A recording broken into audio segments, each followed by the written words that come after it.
Hey everybody, Carl here, and today we're going to be opening up a box of Throne of Eldraine.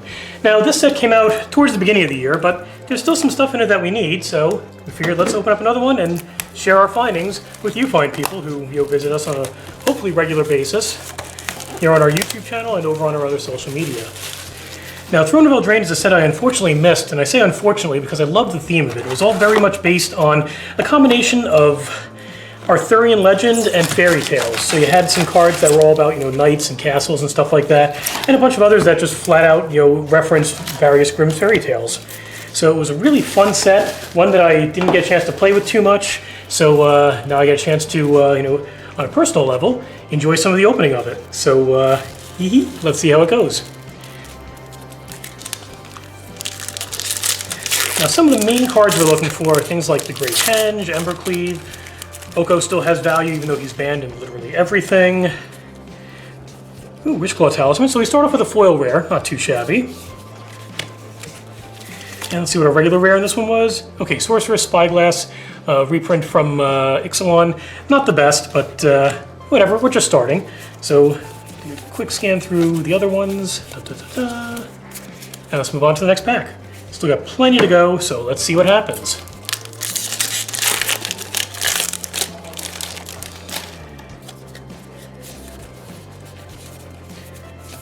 I actually built a deck on Arena with a lot of the adventure cards, which was a lot of fun. All low mana cost stuff. I would use Luros to bring them back after she was out in Ikoria. And hey, Brazen Borrower, that's a really nice mythic, one that we were in need of, and some pretty good value there. So, okay, 2 packs in, we're doing pretty well so far. Good start, Carl. I would pat myself on the back, except both my hands are busy filling up the entire screen because they're enormous. Alrighty then. Skip on past the commons and uncommons. Ooh, nice pretty alternate art Hypnotic Sprite. I love what they did with, in general, I love what they do with the showcase cards. I mean, the art style is very different from what you see in the rest of the packs. And this set in particular really grabbed that whole, fairy tale feel for it. Toss that with the foils. And here we go, another Wishclaw Talisman, this time non-foil. But we ended up with a foil mountain.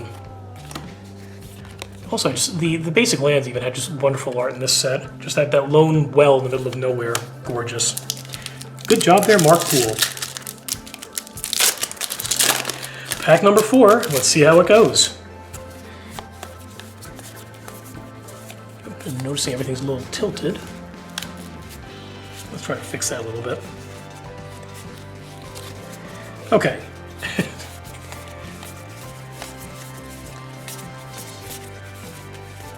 Oh, Realm Cloak Giant. Nice little board wipe on that one.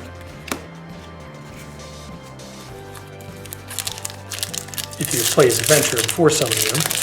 So you wipe out the field and then you get yourself a nice 7/7 Vigilance.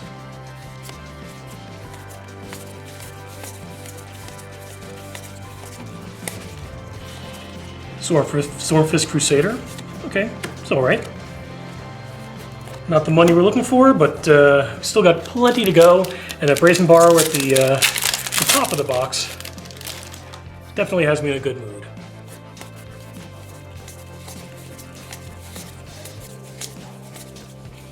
Folio of Fancies. No maximum hand size, card draw, and mill. A little of everything.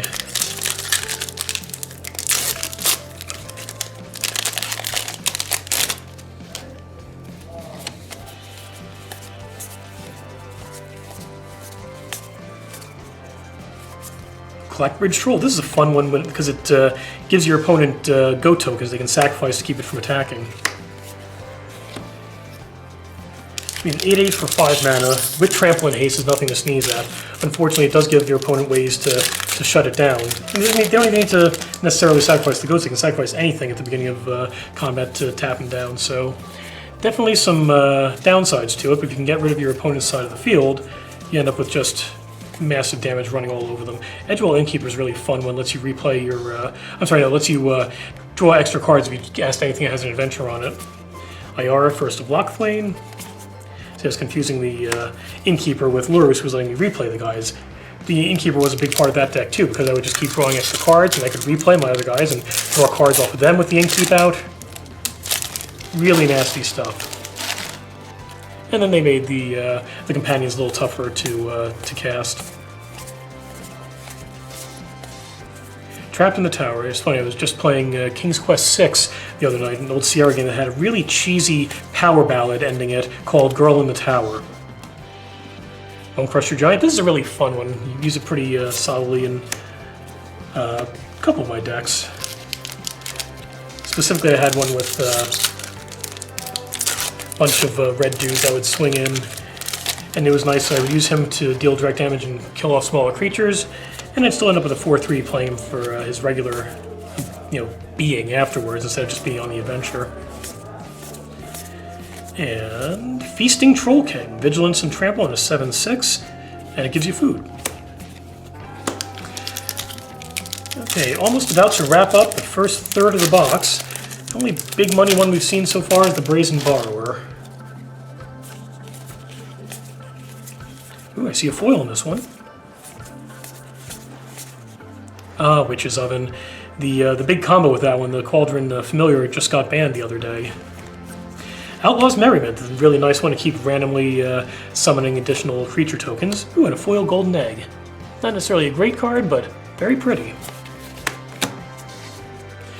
Okay, and here we are, pack number 12, wrapping up the first third.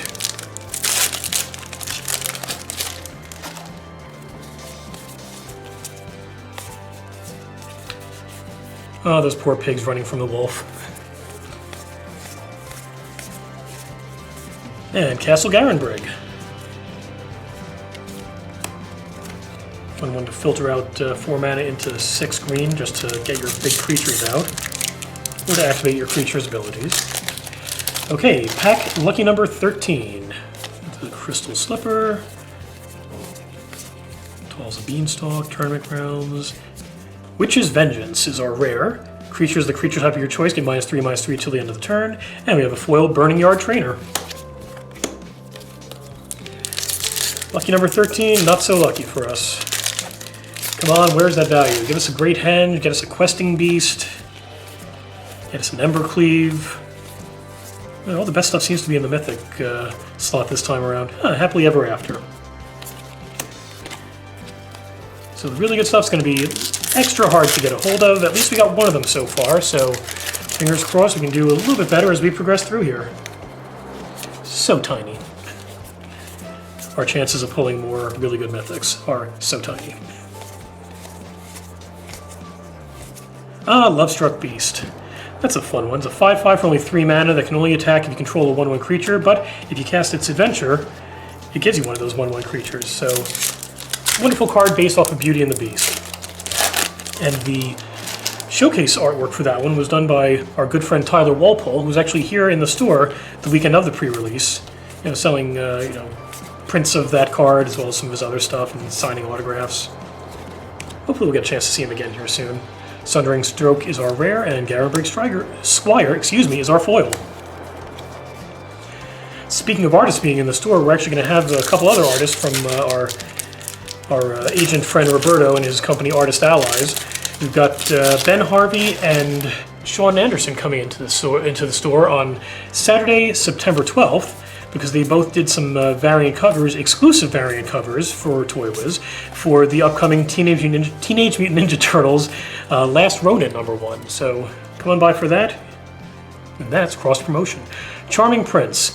So called not just because he's based off of Prince Charming, but because he gives a choice of multiple abilities when he enters the battlefield, much like any of the charm spells they have. And our foil is Animating Fairy. The blue fairy from Pinocchio that turns artifacts into creatures. They become real boys. Looks like we're about halfway through. Another foil in here. Ew, it's another foil rare, Emery Lurker of the Loch. Okay, let's get back to slow rolling it since I just kind of jumped ahead on that one. Ooh, the Cauldron of Eternity. It's a mythic, but not the one we were looking for. Well, not any of the ones we were looking for. It's a little disappointing. Shift these off to the side because that stack's getting pretty big, and give us some more room for the others.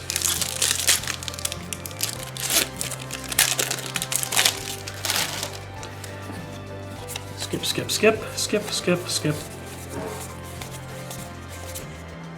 Okay, Mystical Dispute's very useful uncommon, so that's always good. And I think we're always running out of it, so glad we got more of those. And Castle Vantress, a nice card in blue. It gives you chances to scry.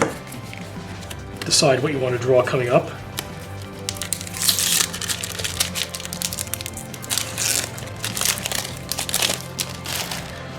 Oh, sorry, didn't say please. Got another foil in this one. Ooh, okay. Bone Crusher Giant, which we pulled earlier, but this is the showcase art version of it. Very cool. And our foil is Curious Pair. Hansel and Gretel. Eating the gingerbread house. Which, as we all know, does not work out well for them. Although they do eventually manage to escape. And Hansel turns into Hawkeye. I don't remember who played Gretel in that movie. Okay, Fast Art Commons, Bacon to a Pie, it's a fun one. Uncommons, and Doom Foretold. And our foil is Sir Farron the Henchhammer.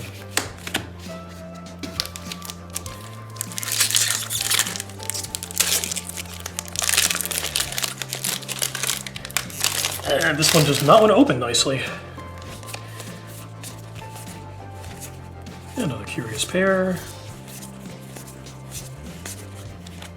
And Piper of the Swarm, very nice for rat decks. Rat decks are always fun. It's a tribe everyone loves for some reason. Little mousies. Ah, 7 dwarves. I got completely destroyed by a deck based around them once. Just tons of them out there, and they just got huge. Ooh, Emperor's Shieldbreaker. Very unique art style on this one, I gotta give them that. Both Sworn Knights are rare.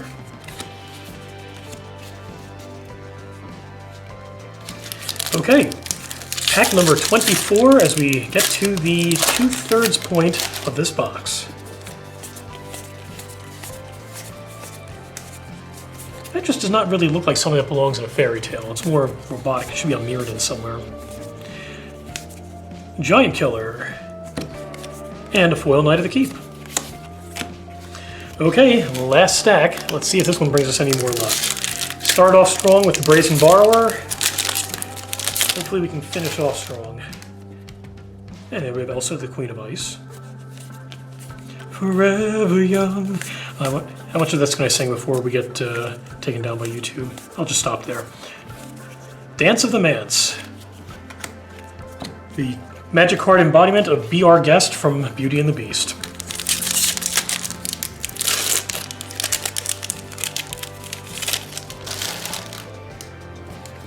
And again, didn't say please. Epic Downfall. Ah, Worthy Knight is our rare. Come on, let's see some mythics. We've seen a few already, but let's see some good ones. In addition to the one we already have. Castle Lochflame. Okay, pretty solid, solid land rare there. Good way to draw some extra cards.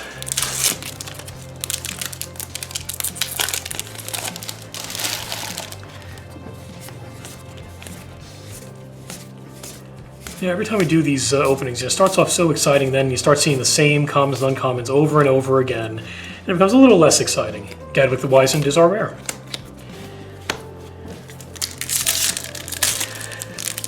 I skip past the commons and uncommons so quickly. It just, they don't have the same zest as the rares and the mythic rares do, especially since you do keep seeing them over and over.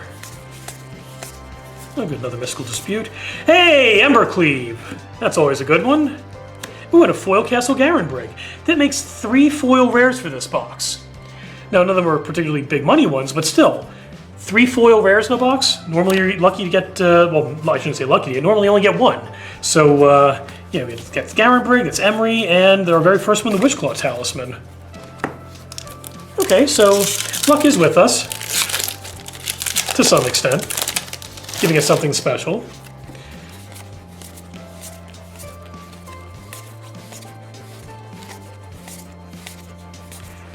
Order of Midnight. I love Seth MacKinnon's artwork. It is just gorgeous, and this card is no exception. And Wildborn Preserver is our rare.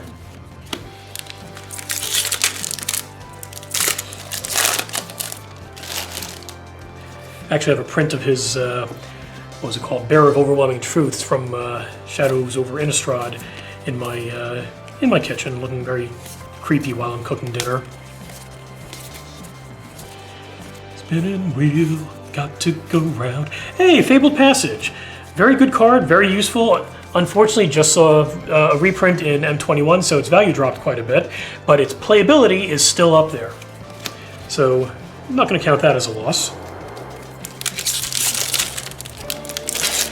Okay, 5 packs remaining, and the rain is really just falling on that ceiling and making a lot of noise. I don't know if it's being picked up by the camera, but in case you're wondering what that roaring in the background is, it's a tropical storm. Hey, Return of the Wild Speaker. When they first announced this set, the teaser video they did with the gingerbread people fighting against Garuk, or Garruk, however you want to pronounce his name, was just hilarious. I completely loved it. If you get a chance to look it up, it's well worth watching. Especially set to the song Too Good to Be True. I love you, baby, and if it's quite alright. Hey, there's an on-foil Emery. Okay, 3 packs remaining. We got 2 of the mythics we're looking for, none of the big value ones, but still 2 mythics that we were looking for, as well as a couple others. Nothing to sneeze at, but still hoping we get one of the big money ones to wrap things up, like the Great Henge, or Questing Beast is up there, or again, Oko, despite the fact that he's banned everywhere, is still value. Hey, Stonecoil Serpent, that's a decent value rare. And a nasty one to have dropped against you. Okay, getting down to the wire here. Another Mistford River Turtle. See a lot of those guys.